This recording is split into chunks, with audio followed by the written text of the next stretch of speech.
we were on our way to Munich, Germany, and our commander, Felix Sparks, got the word. They said from headquarters, they radioed to him and says, swing down to Dachau and see what's going on. We didn't know anything about it. None of us were even prepared, to see anything like that.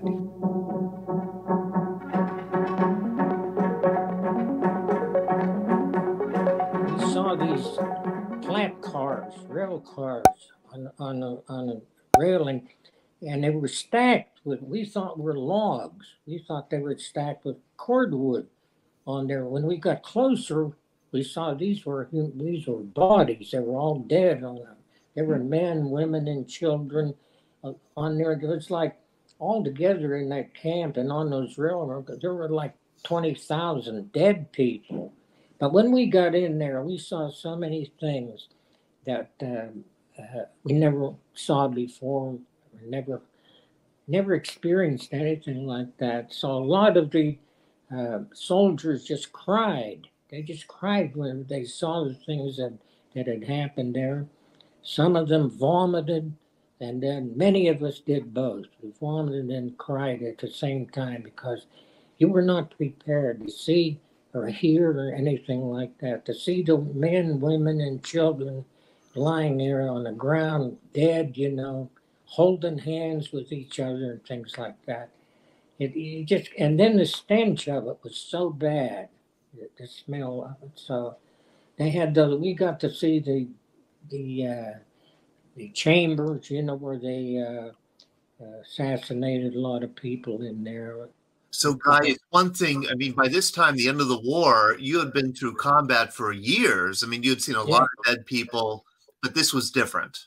Yeah, it was altogether different. Like I say, we had some people that had been in there and seen so much, like with the death, with the dead people, with the wounded people, one thing and another. But when we saw what had happened there in that camp and everything, I want to show you something. Okay.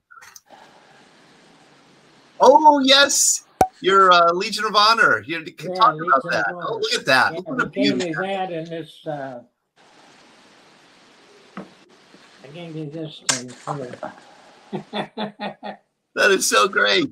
Yeah, the French. Yeah, from the French embassy. Honor that they gave you for helping to liberate France, right? Yeah. Did you say, well, it's about time?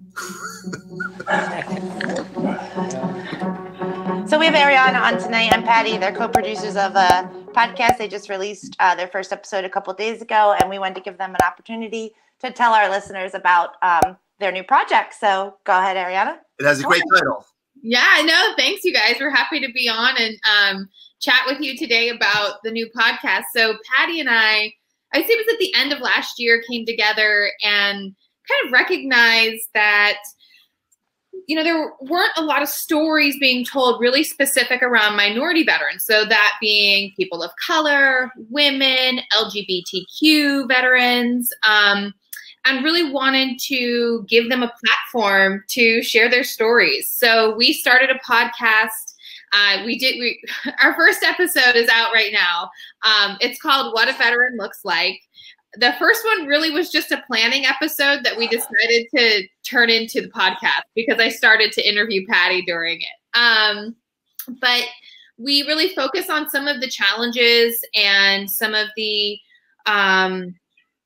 experiences that minority veterans that have had, because while we've all had shared experiences while we've served, sometimes there are different challenges for those of us that may fall into the minority category. So it's super fun. Patti and I are co-hosts, and Patti and I know each other well. So it's somewhat explicit. So if you like bad words, you might not want to tune in. I touch like a sailor the whole time. It's fantastic. Where that's happened, actually, Patti. So yeah, I know.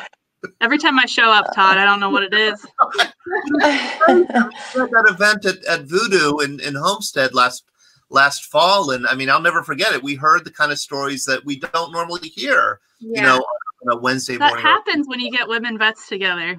You'd be surprised.